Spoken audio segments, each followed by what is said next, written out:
Alright, so I get questioned this by a lot of new people who maybe have never done this before. Just what it is that you're looking for when you're hunting for topaz. Just the basics. You want to look, obviously, just for an area that somebody else or people have worked. And you'll be able to tell a lot of just rubble and stuff laying around. And you want to come up high. Don't people, I mean, I can see them down here right now, but a lot of people they don't make the hike up here.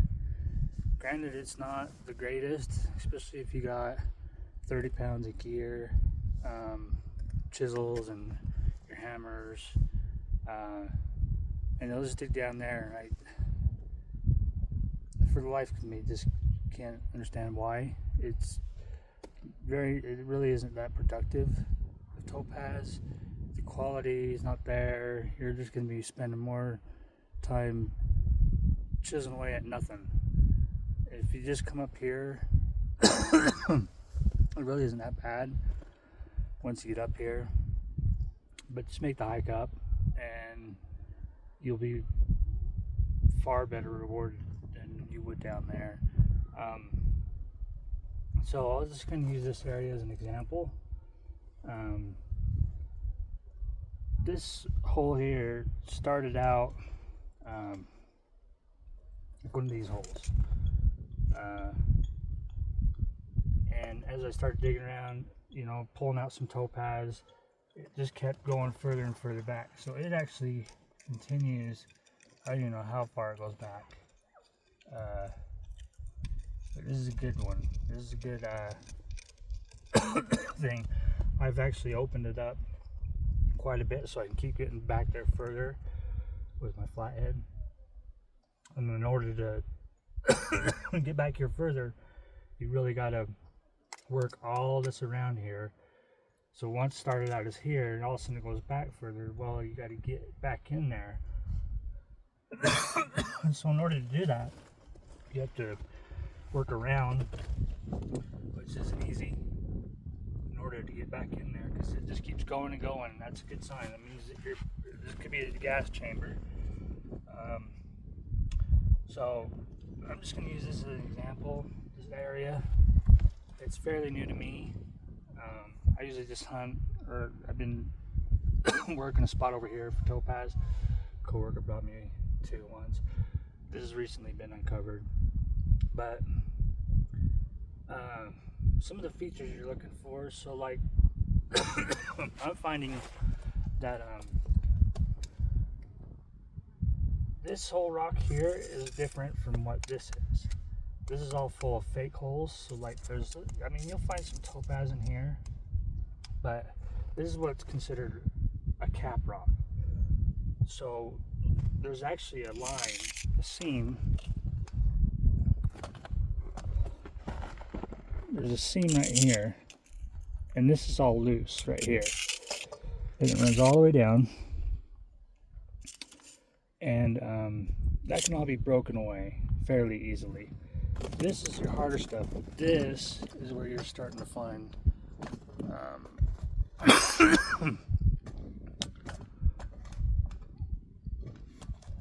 great, I gotta set these back up. This is where you're starting to find the good topaz. And some of the features, I mean, you can come along and start poking, but I'm learning that there's so much going on here. So these lines run differently. But it's intelligent, so you can see like how this is really flat. This is where the gases would have come up. They would have rose up through this crack, and then they spread off. So they went in different directions, and they were trying to get up into the atmosphere like gas rises. And as this was cooling, it sealed them. So this is all rock that's sealed off, the gases inside. And there's a brown stain. I don't know if you can see it, but there's some other brown stains. So I'm looking for, like, there's a really, really tight line, very, very tight line. The tighter these lines are, these cracks, the better, because it means that those gases and the pressure was pushing so hard up through here, and it sealed it. So that's a good sign. And this brown stain is actually from water soaking, getting into these cracks, the fractures, and it that's what caused the cooling, and it's trapped these gases in here for 12 million years. And so you can just start off with just your flathead, and just kind of go along an area. But I'm telling you, some of these are just, they're misleading. They don't go very far, or, you know, you can sit here and be working, you know, at like this. You can say, oh, look, there's some holes.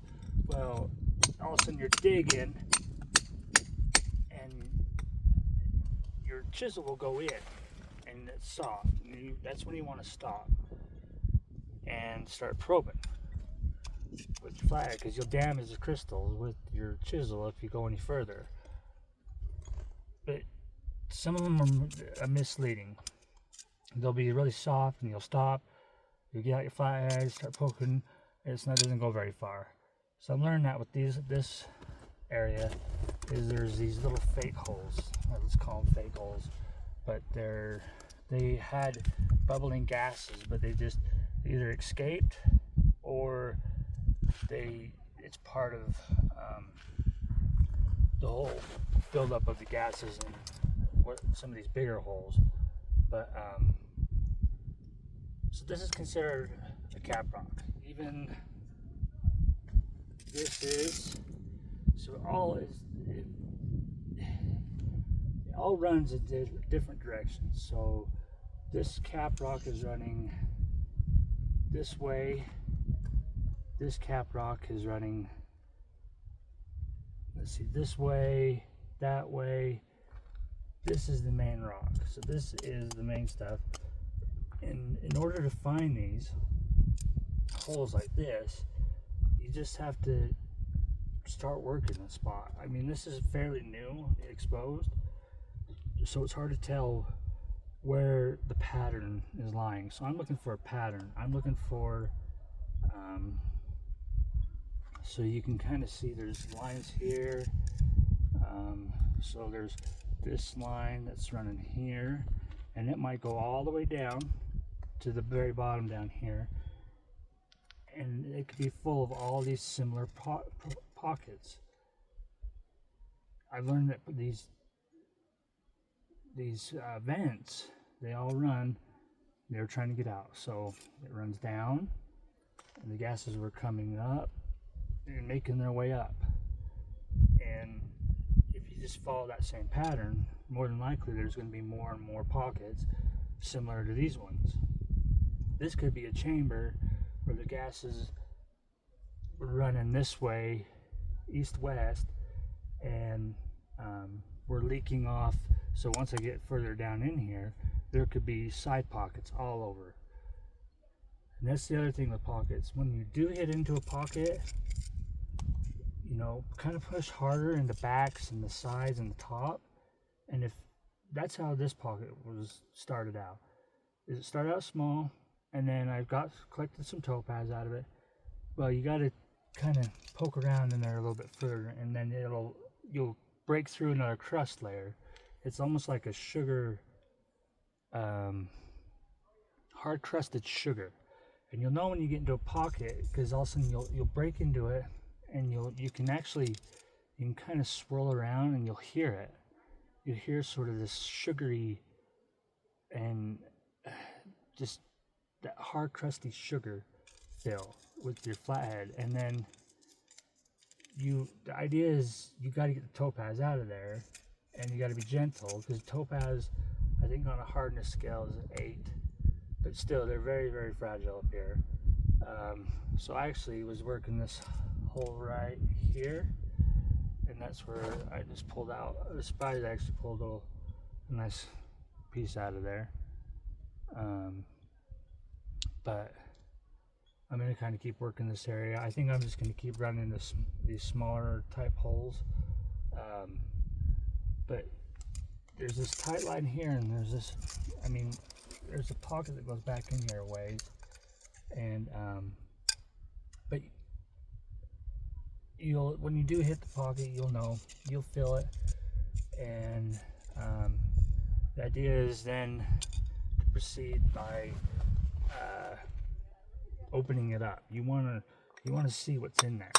You can't just assume there's topaz in the pocket, but you have to break it open, to see what's back in there, because it could keep going and going and going.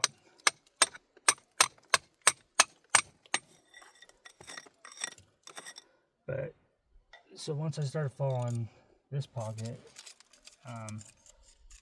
it kind of keeps following this line. And another thing is, if you find an area, you want to find this it's almost like ash. It's white or gray. You don't want to dig anywhere like in the darker stuff. So actually, just over here to the south of me is considered like the dead zone. That's kind of where it drops off. I'm sure you can still find topaz over there, but it won't be as good quality. It's weird. It's just how concentrated the deposits are here. And then just right up above us is the barrel zone. But so you're just looking for this really altered area. This is very altered because of all the lines. Everything runs different directions. Even over to this side of me is different. And then I'll just go over the tools that I've got. I decided to bring the 4-pound sledge this time. It's got a longer handle, so I can really start hitting some stuff, let out some aggression. This S-Wing is a 3-pounder. It's got a shorter handle, which is ideal, because you'll start to learn with these longer handles, you're going to be choking up on it. And so this S-Wing is really nice. It's a 3-pounder. This is what I use all the time. If you don't have a good forearm or a good arm, you can go do a 2-pounder, but you're gonna have to be doing a lot more, tapping on the chisel. Whereas a 3-pounder, you can make more progress. 4-pounder, obviously, way more. But it'll take you some time to get accustomed to, or to get yourself broken in, get your forearm. If you do come out here all the time like I do, you already got the forearm built for it, and you already know the techniques. I've got all kinds of chisels. These are good so this is a long pointed one. It's good for getting back here in these pockets,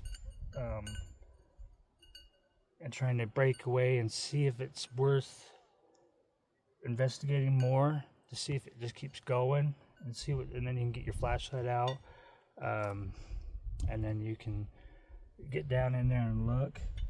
So in order to get back into this hole, I had to remove this because it was in my way. There was another good sized chunk of rock right here, and it was in my way. And this has been a tough one. I'm trying to break all this away to make it more wider so I can see in there. And this started getting in my way. And so anyway, these pointed chisels, they can get into pockets a lot easier, which is bad because it'll damage your crystals. But they're good for detail work. Like if you're in a really difficult spot and you just need to remove a little bit of material in your hole just to open up the pocket a little bit better, these are ideal for it. Um, Obviously, your flathead. I think this is a 10-inch, or it might be, yeah, 10-inch. I got this at Sears when Craftsman was still around. They're not easy to find now, but this really skinny one is ideal. I mean, I've got some that I got from Home Depot, but you can see there's a difference in the how skinny they are. This one, you can tell the tip's been worn in on one. That's how you know a good topazer, is if their tips are broken in to basically nothing. But I love this guy. Just wish they made him skinnier. But so a good 10-inch. I think Home Depot, all they got is 8 and 9s. So the longer the better. I mean, this will do the job, but I don't know. I can feel better with this one. I can feel, just by holding it, I can feel what's in there as I'm feeling around in there. I can tell what's in there better than with this one. You want handguard chisels. Can't tell you enough how many times I have hit my knuckles over and over again. You whack it once and you whack it again. These handguard chisels will save your butt. So this is a 3/8 flat chisel. I don't usually use the flat ones too much. I'm more of a pointy guy. So like I got this 3/4 point chisel. This is the guy that'll move some material for you. I think these are like $20 at Home Depot. I've got 3/4 flat one too. This is an old timers. This is when I'm trying to break this, some of these easier to break stuff that I know will come off easily, or I can get them in this crack, and then I can get this 4-pounder and just really, I actually had the sledgehammer up here yesterday. It kicked my butt, but man, it does a lot of good work. But this adds on to more weight to hike up here, and then you can even go as extreme as a log splitter. And this is if you're coming prepared to do some work and move some material. So sometimes that's what it takes. You gotta, if you're onto an area. So ideally, I could say that this is my area for a bit until, I don't know, until I just either get bored of it, or if it stops producing, or I look at the scale of things and I'm like, oh man, I know there's more stuff in here, but do I really want to go to all this work? Well, sometimes you can just let the other people come out here and do the work for you. If you've been coming enough, like I have, you get people who really don't know what they're doing. They'll just kind of just come up here, they'll start cracking away, and they might remove a lot of this material for you. But if you're onto a good area, you're obviously going to have to come up here and move some material to make any progress, or to see what's further in some of these spots. But so yeah, log splitter, a good flashlight, headlamp. If you plan on coming up here at night, obviously some gloves, some food. You run out of fuel up here pretty quick. Some good jams. It echoes all the way out here. Everybody can hear it. But anyway, so just some of the basics. Look for plant life too, growing along here. In these lines, as you start breaking into some of this stuff, you'll see root systems. and that is a sign. One of your most important signs here is it being in a highly altered area is your plants. They grow in soil, so that's why I said that there's this there's really soft ashy stuff. Sometimes so like this, you'll find a good line of it. Like some of this is, yeah, so that kind of breaks away pretty easily. That is one of your big signs there, is the soft stuff. That's where gases would have come up and then broke away. They would have broken off from that main line. So there's actually a few good lines here. There's one that's actually right up here, but that's a fracture. So I'm noticing that topaz is on this side. It's not anywhere in here on the center. Or let's see. It's not up here. I'm finding it down here because this is all fake rock. This is all junk. It's got to come off to get into here. It's covering up because there's a line here. This breaks away so easily. That's kind of how and I can hear it. I can tell everything starts to move around it. That just is an indicator. This is the crust rock, just a crust, and it's covering up the good stuff. But you got to remove it. So that's where a sledgehammer comes in handy. It'll break that stuff right off pretty damn quick. So yeah, that's just some of the basics. I always get asked that up here. What am I looking for? What am I doing? Where do I start? And another good thing to do is just come out here when a good weekend, when it's really busy, maybe Labor Day weekend or Memorial. I mean, there's a lot of people here right now, and it's supposed to rain, and I mean, I'm surprised. There's probably 6-7 vans down there, big vans, and I don't know, there was about 20 to 30 people, younger kids. I don't know what that's all about. If it's a school thing, it's Saturday, but there's people that just come and go. But you come out here on a good weekend, look up here and find the guy that's just really working the chisel. You'll hear him chiseling away nonstop. Don't hesitate to come up here and just ask, I saw some videos on YouTube, but you know, that's what I decided to make this video, is just to explain, because people have looked at videos but it doesn't really show them or explain to them what they're looking for. But you know, there's so many areas through here, but there's some that are very productive. You can find areas where the size of holes are the same size as the topaz, and I've noticed too, sometimes even when you go up a little bit higher in elevation and you find the topaz, it's not fully formed. So it's got rhyolite or sanidine that's still around it, and it's called what I call dirty topaz.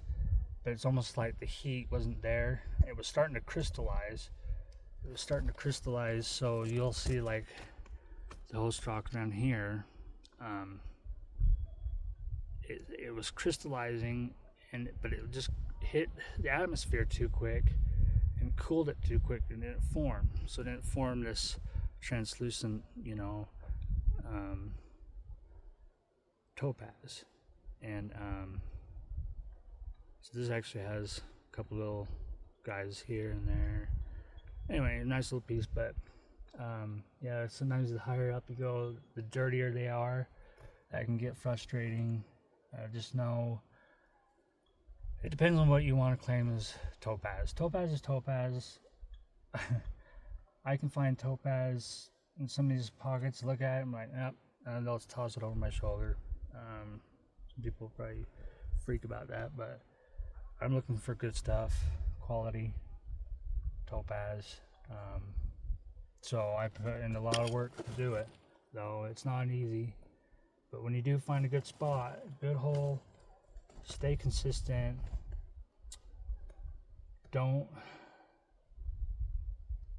You gotta just really push for it, and you'll get rewarded, I promise. You just have to be patient. It's a lot of work, and just take some breaks. I can just keep going to town though. I don't know. I've done this for so long, but yeah. So that's kind of the basics here. Let's see. I'll kind of walk around here, show you a little bit more features. So this hole I was working earlier, I removed a ton of material, and then I realized that this hole that I was really working on, it keeps going back. So I've been working this, and then I started thinking it's going about back to where this crack is. So I think it's going to dead end, and I don't know if it's going to be producing anymore unless it goes into this guy right here. But this is just another good sign. So you can see how there's a pattern here, there's a pattern up there. You can see that's kind of like the hole I'm working on now. Whether somebody found that's been dug out, or whether the weather's gotten to it.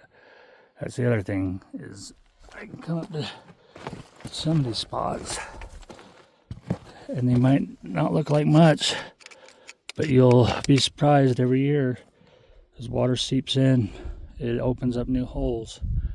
So you can see, like, on the top level here, see this crack? This is prime.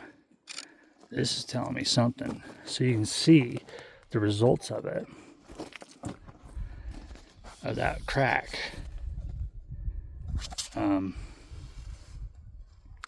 The results are from gas coming out through here and then breaking off the sides of it. And this is the results of it. So there's another one. See, there's plant life up there. Whoops. Just went for a ride. Some plant life there. But you can see the results. It's broken off. The gas did.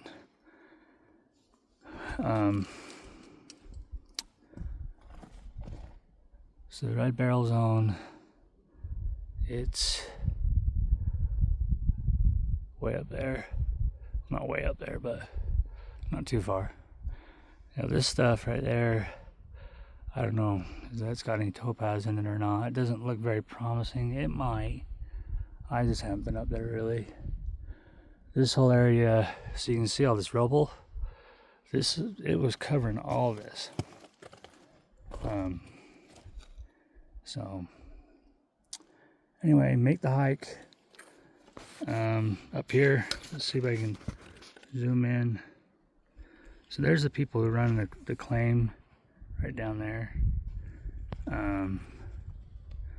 So there's my truck right down there. So it's not too far of a hike, honestly. But and then you can just walk right over there, and that's where it will just stop. No topaz over there. That's the White Canyon. That's considered zone 3. That's where you'll find your largest concentration of red barrels. Big ones too. And pseudobruchite, or maybe hematite formations. The red barrel up here is smaller. I used to hunt up there all the time until I ventured over there with a buddy, and there was a couple, and they showed us their red barrel, and God, they're huge. So that's kind of the new spot I go to for barrel now. There's some people over there now, but this is kind of zone 1. Your best topaz is found here. And so yeah, there's kind of the basics. There's the tools. Yeah, we'll catch you next time.